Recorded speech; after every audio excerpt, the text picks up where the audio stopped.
जैसे ही आधी रात गुजरती है तो वो नागिन चुपचाप उठकर अपने आप को दो हिस्सों में बांट लेती है। एक तो चुपचाप राजकुमार के बगल में लेट जाती है और दूसरा नागिन बनकर बेड पर बैठ जाती है। और वो नागिन जैसे ही डसने के लिए आगे बढ़ती है तभी राजकुमार का मित्र अपने तलवार से उस नागिन को दो टुकड़ों में काट देता है और उसे एक कोने में छिपा देता है। और वह सराय से बाहर निकल आता है। तभी वो देखता है कि एक बहुत सुंदर स्त्री अपने हाथ में लालटेन लिए हुए कहीं जा रही है। अरे इतनी रात्रि में यह महिला जंगल क्यों जा रही है? मुझे इसका पता लगाना चाहिए।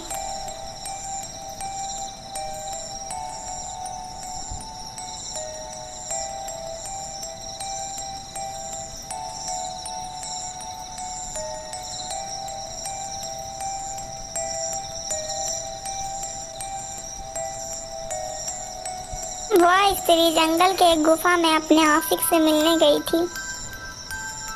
अरे बदमाश, तू अब आई है? तुझे पता भी है कि मैं कब से तेरी प्रतीक्षा कर रहा हूँ। और तू है कि अब आई है? जी तुम गुस्सा क्यों होते हो? आज मेरी कुछ मजबूरी थी इसीलिए मैं आपसे मिलने पहले नहीं आ पाई। ये सारी कहानी लड़का छिप कर देख रहा था।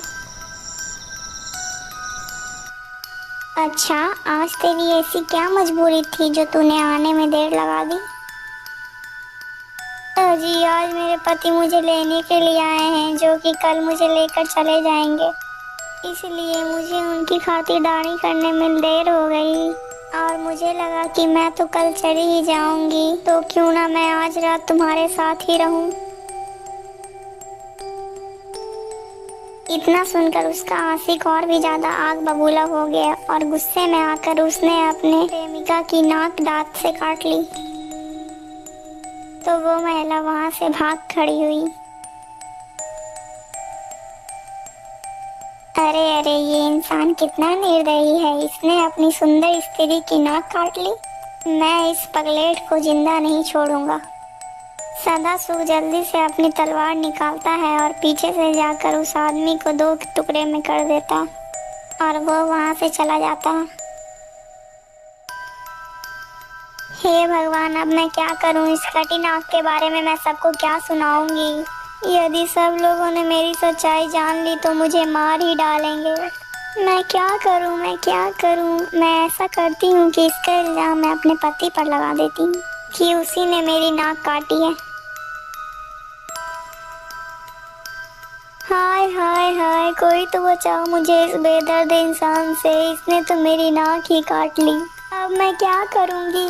इतना सुनते ही घर के सारे लोग इकट्ठा हो जाते हैं। तब तक सुबह हो जाती है।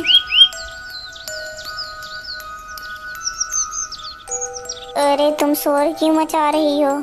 यह नाक तो मैंने नहीं काटी है, फिर तुम झूठ क्यों बोल रही है? अरे नहीं नहीं, हम तुम्हें ऐसे नहीं छोड़ेंगे। चलो अब राजा के पास, वहीं चलकर फैसला होगा। और उधर सराय में जब वो नागिन नहीं उठी तो सराय की मालिक को चिंता होने लगी। अरे आज मोहिनी अभी तक सोकर नहीं उठी है। अरे ऐसा क्या हो गया? कहीं कुछ गड़बड़ तो नहीं हो गया? चलो चलकर देखता हूँ।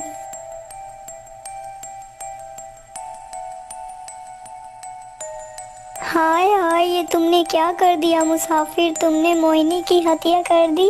अरे कोई तो देखो, इस मुसाफिर ने मोहिनी की हत्या कर दी। इतना सुनते ही सराय में लोगों की भीड़ लग जाती है। परंतु भाई, इस वेश्या को तो मैंने नहीं मारा है। हम दोनों तो पलंग पर आराम से सो रहे थे, भला मैं इस वेश्या को क्यों मारूंगा? नहीं नहीं, तुम झूठ बोल रहे हो। अब चलो राजा के पास, वहीं चलकर फैसला होगा। दोनों मित्रों का फैसला राजा के दरबार तक जाता है। वहीं दूसरी तरफ उनका तीसरा मित्र रात भर जगने के कारण वो आराम से सो रहा होता है। अरे पुत्र, जल्दी उठो, तुम्हारे मित्र को राजा के सैनिक पकड़ कर ले गए हैं।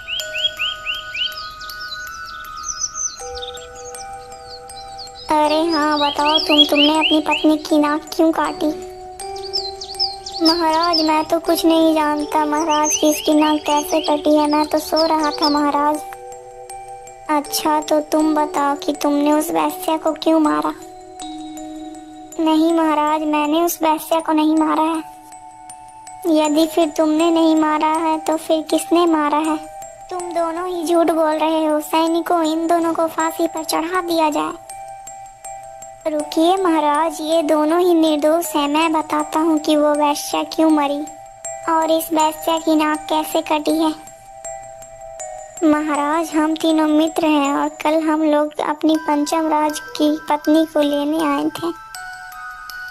फिर सदासुख अपनी पूरी कहानी राजा के सामने बोलने लगता है। यदि महाराज आपको मेरे बात पर विश्वास नहीं है तो आप उसी सराय में जाकर, उसी कमरे में जाकर देखिए जहाँ पर मेरे मित्र और उस वेश्या ने सोया था। उसी कमरे के कोने में वो नागिन कटी हुई है।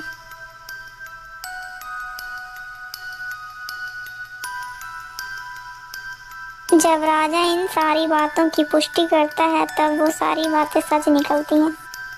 फिर वह उस महिला के साथ हुई घटना के बारे में राजा को बताने लगता है और राजा फिर इन बातों की भी पुष्टि करता है, तब वो भी बात सच निकलती है। सैनिकों, इस महिला को और इस आदमी को फांसी पर चढ़ा दिया जाए तथा इन तीनों मित्रों को रिहा कर दिया जाए। दोस्तों, ये वीडियो अगर आपको अच्छी लगी तो प्लीज़ लाइक करके चैनल को सब्सक्राइब कर दीजिएगा। और हाँ दोस्तों, इस वीडियो का पार्ट 1 हमारे चैनल में है, आकर ज़रूर देखिएगा और कमेंट करके ज़रूर बताइएगा कि इस कहानी से आपको क्या शिक्षा मिली।